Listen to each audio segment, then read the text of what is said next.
함께 말씀 보겠습니다. 이 시간 하나님 우리에게 주시는 말씀은 고린도전서 12장 7절로 11절까지의 말씀입니다. 각 사람에게 성령을 나타내심은 유익하게 하려 하심이라. 어떤 사람에게는 성령으로 말미암아 지혜의 말씀을, 어떤 사람에게는 같은 성령을 따라 지혜의 말씀을, 다른 사람에게는 같은 성령으로 믿음을, 어떤 사람에게는 한 성령으로 병 고치는 은사를, 어떤 사람에게는 능력 행함을, 어떤 사람에게는 예언함을, 어떤 사람에게는 영을 분별함을, 다른 사람에게는 각종 방언 말함을, 어떤 사람에게는 방언을 통역하여 주시나니, 이 모든 일은 같은 한 성령이 행하사 그의 뜻대로 각 사람에게 나누어 주시는 것이니라. 아멘. 이는 살아계신 우리 하나님의 말씀입니다. 이 시간 성령으로 살다 11번째 하나님의 마음에 참여하는 기도라는 제목으로 말씀 전하겠습니다.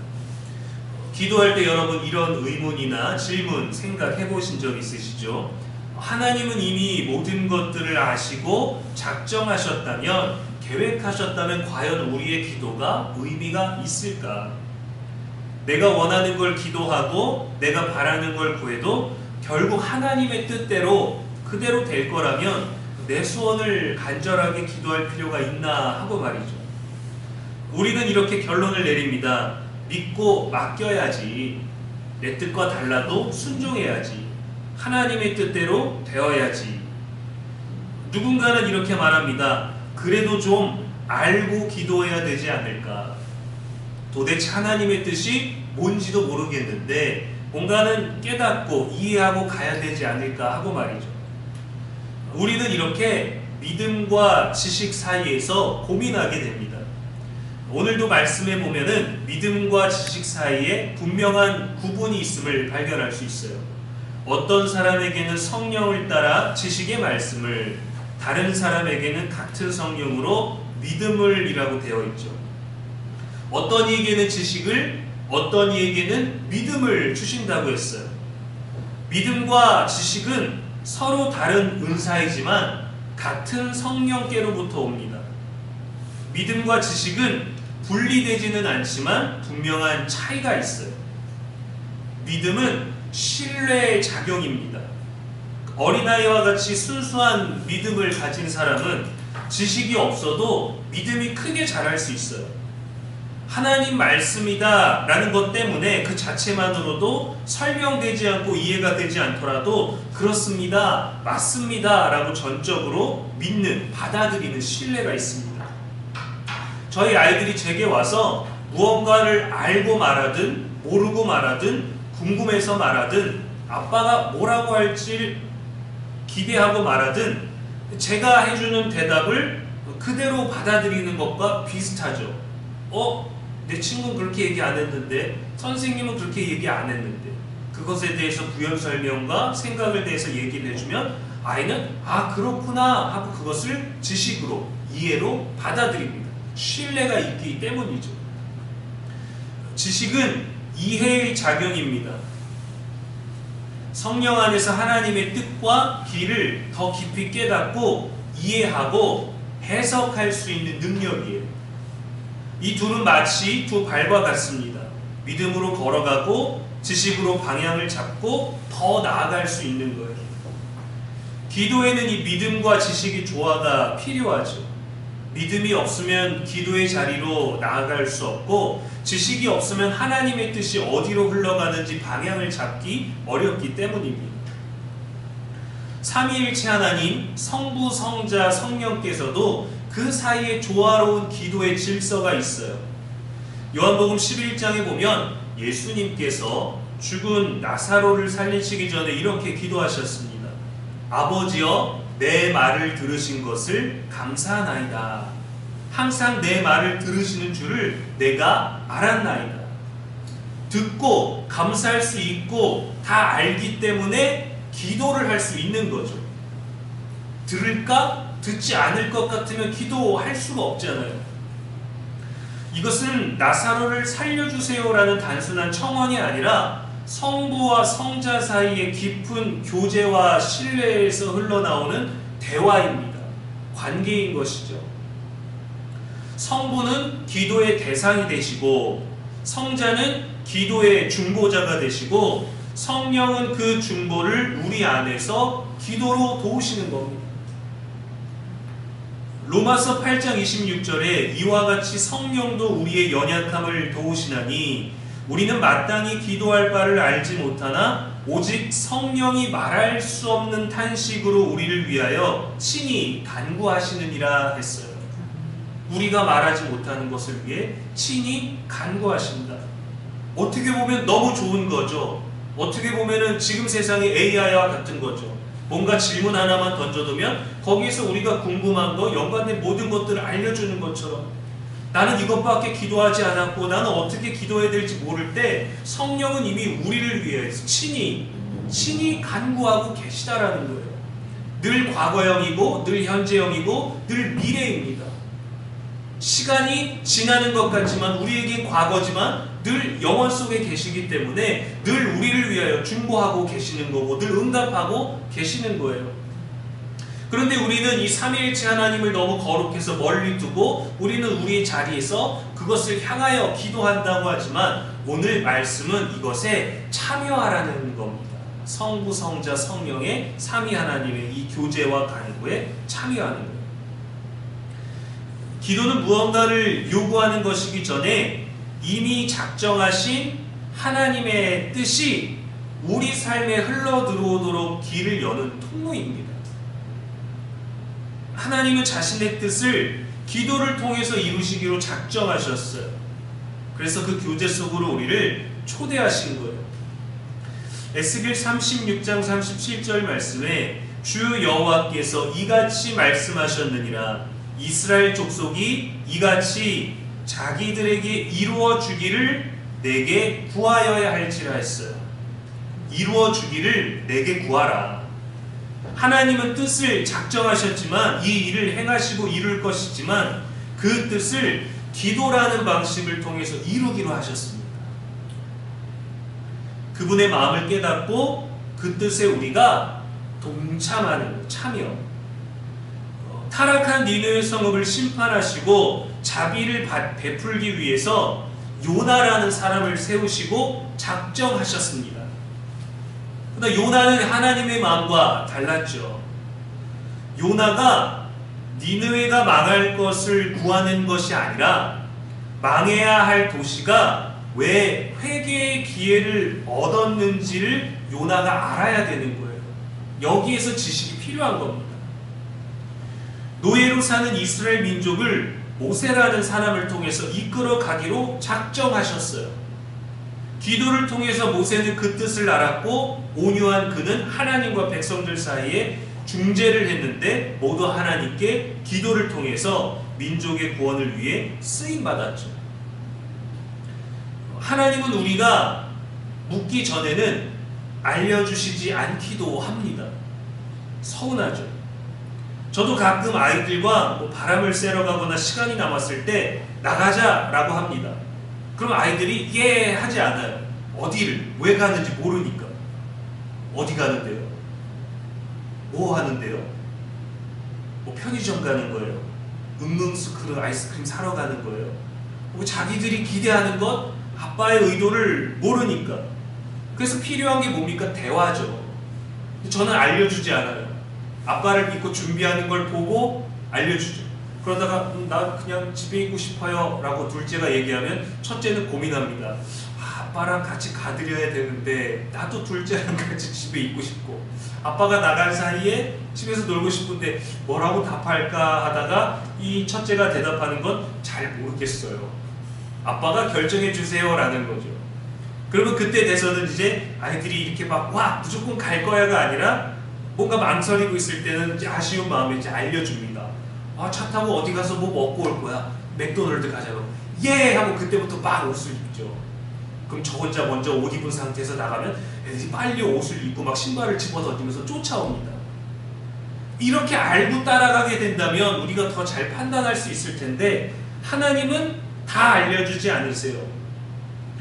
신비롭게 신비주의처럼 시크하게 계신 게 아니라 우리와의 대화와 교제를 원하시기 때문입니다.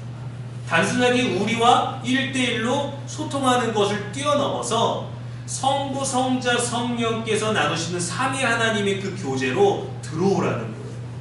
다 알라는 거예요. 다 알려주실 수 있다라는 거죠. 전능하신 하나님은 우리가 기도할 때 허락만 하시는 분이 아니라 기다리시고 응답하시는 아버지가 되시는 겁니다. 제가 아빠가 되다 보니까 가끔 말씀을 준비하고 저희 두 아들들을 다루다 보면은 함께 지내다가 보면은 이 하나님 아버지 입장에서 어떤 마음일까 그 작은 부분들을 알게 돼요. 근데 제가 가지고 있는 그 마음보다 제가 깨달은 그 깨달음보다 하나님 얼마나 깊고 넓고 높으십니까?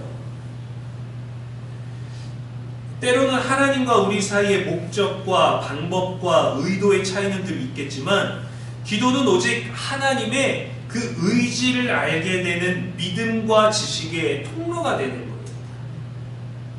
자녀가 부모에게 무언가 요구할 때 부모는 그 요구를 통해서 더 좋은 것을 준비할 수 있는 기회를 얻게 되지 않습니까? 저희 아이가 방학이다 보니까 마음껏 놀게 둬요. 평소에 몇 시에 자고 몇 시에 일어나야 된다면 마음껏 놀게 합니다. 근데 밤이 늦었고 더 놀고 싶다라는 거예요. 그러다 갑자기 배가 고파졌다고 야식을 먹고 싶다고 말을 하죠. 그럼 아이들을 타이르는 대신에 지금은 너무 시간이 늦었고 시켜서 먹더라도 소화하기 위해는 너무 많은 시간이 필요하니까 우리 내일 맛있게 먹자라고 말합니다. 그러니까 아이가 아쉬워하지만 내일 먹을 수 있다는 그 약속을 믿고 아빠의 제안에 참여하는 거예요. 삐지고 토라지고 안 먹어요. 나 그냥 잘 거예요. 이게 아니라 아빠가 제시한 그 방법, 너희들을 위해 더 좋은 것에 참여하는 겁니다. 아이들의 요청과 아빠의 방법이 만나는 그 지점이 필요한 거예요. 아이들 입장에서는 하나님 앞에서 우리의 입장에서는 당장은 거절인 것처럼 느껴지지만 사실은 반드시 이렇게 구체적으로 약속을 지키겠다는 의지를 확인하는 과정인 거예요.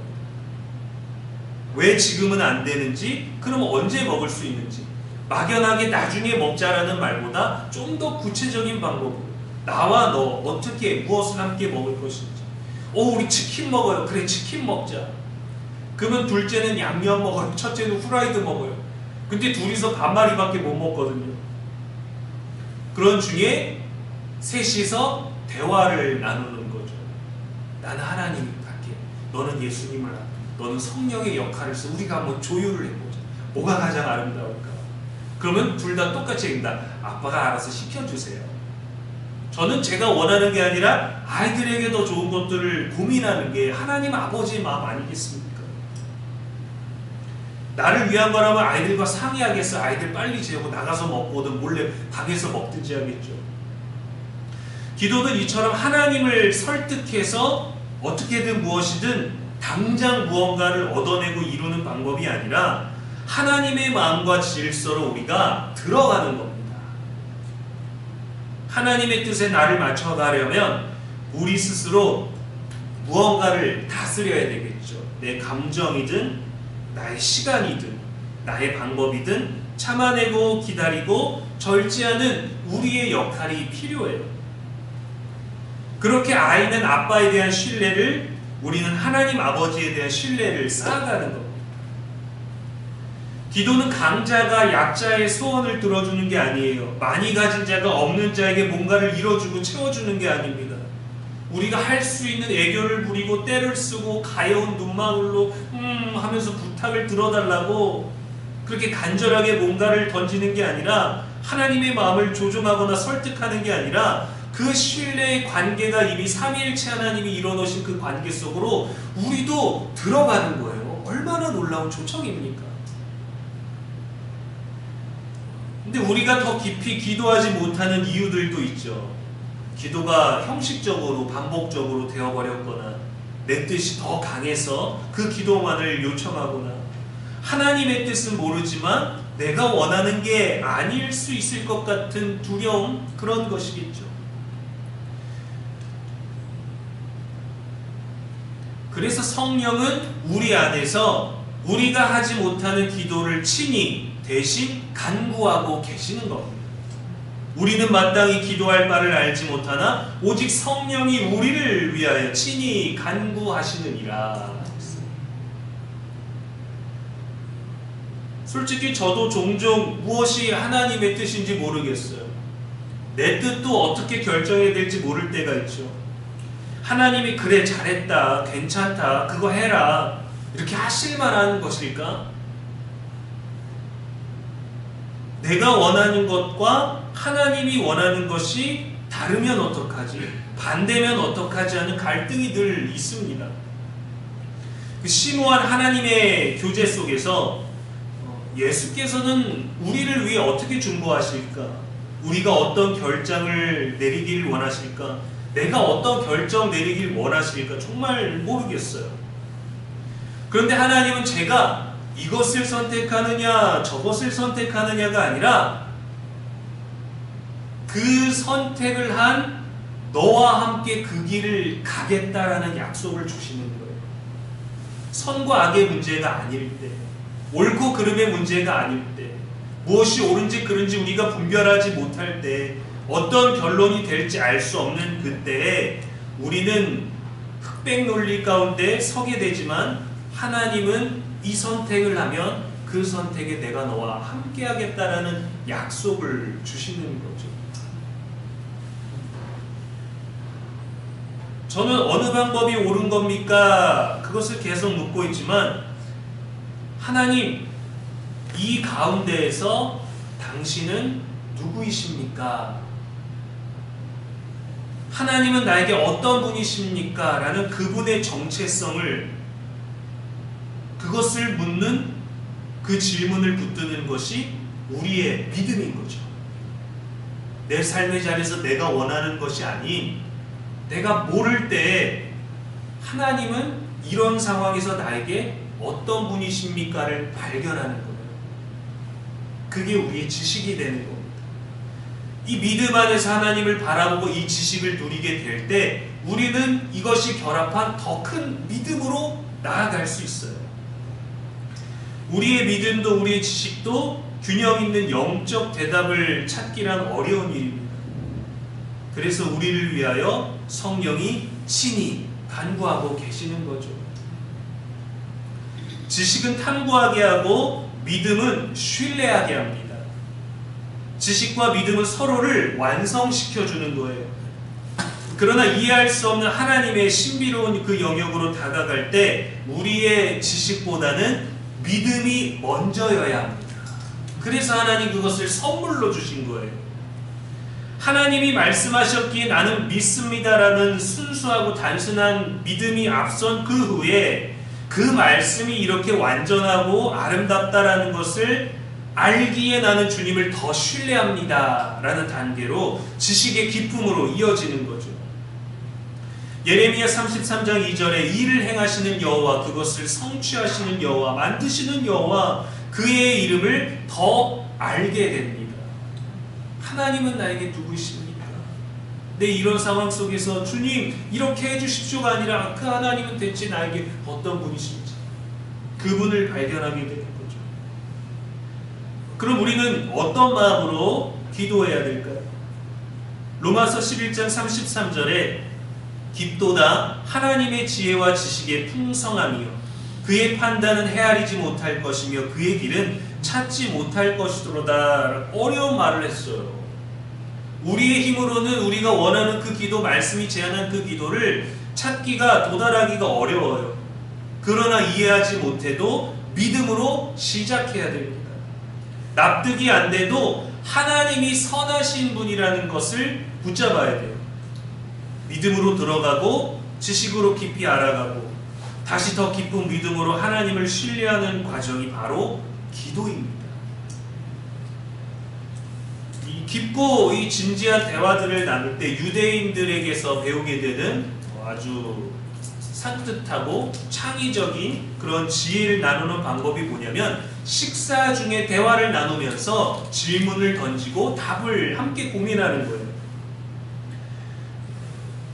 하나님 이걸 주세요, 이렇게 해주세요가 아니라 하나님께 물어야 됩니다. 하나님의 마음에 참여하기 위해서 이 상황을 보시고 하나님의 마음은 어떠십니까? 우리는 내 감정을 많이 말하죠. 그만큼 고백하고 싶은 게 많으니까요. 먼저 하나님의 마음은 어떠신가요? 그분에게서 구하는 거예요.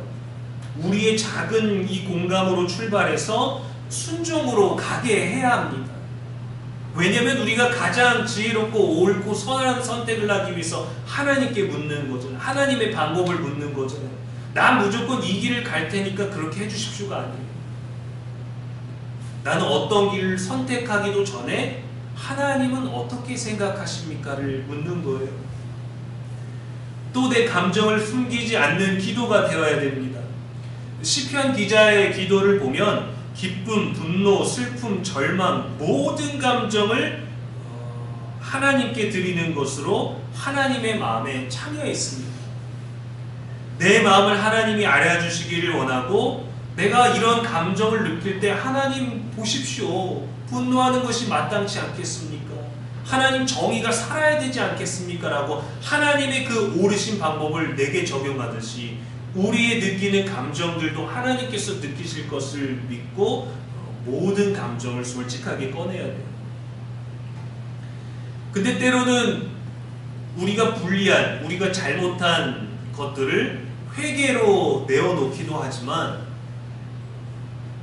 잘 안 꺼내려고 할 때가 있지 않습니까? 그 하나님이 조용히 처리해 주시길 바라는,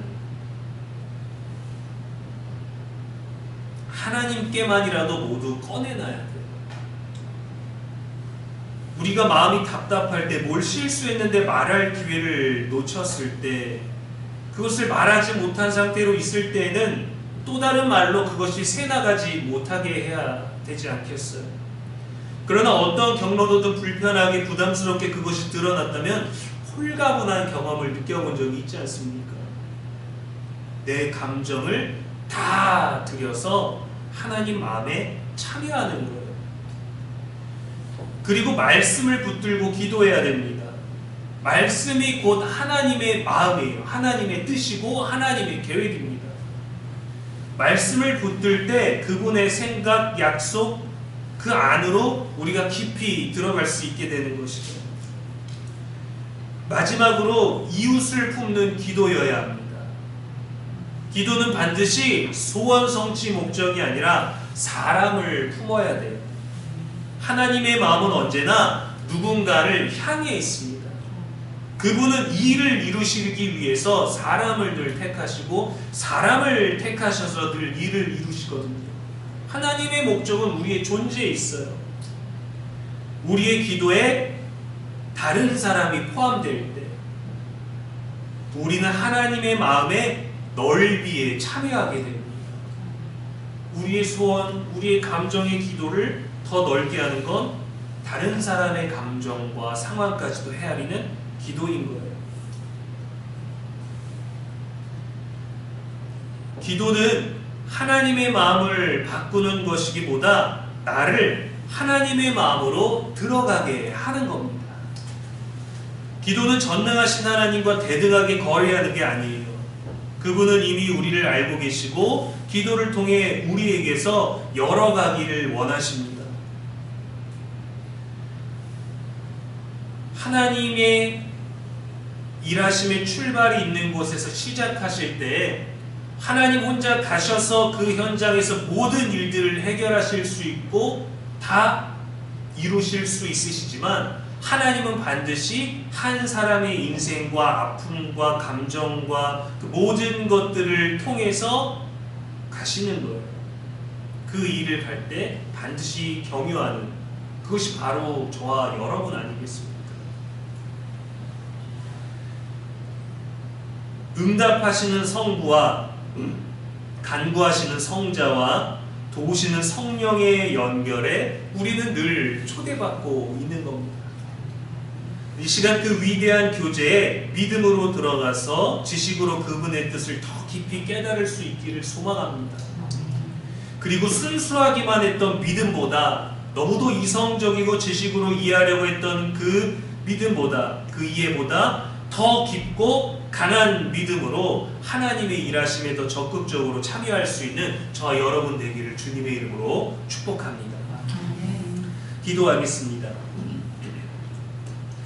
하나님 아버지, 우리의 기도가 연약하고 감정적일지라도 성령께서 말할 수 없는 탄식으로 대신 간구하여 주심에 감사를 드립니다. 예수님께서 지금도 우리를 위해 중보하시는 그 놀라운 사랑 안에서 우리는 그저 주님의 마음과 뜻에 참여하기를 원합니다. 알지 못해도 믿고 이해하지 못하도 따르며 믿음과 지식이 함께 자라나는 기도의 삶이 되게 하여 주옵소서. 무엇보다 우리의 더 깊이 있는 기도로 삼위 하나님의 그 교제와 그 아름다운 질서 속에 참여하게 되었을 때, 그리하여 그 놀랍고 신비로운 하나님의 계획과 뜻을 알게 되었을 때 반드시 순종하는 우리가 되게 하여 주옵소서. 그 어떤 의심과 그 어떤 의문도 없이 받아들일 수 있는 믿음이 되게 하여 주옵소서. 우리의 영원한 중보자가 되시는 예수님의 이름으로 기도합니다. 아멘.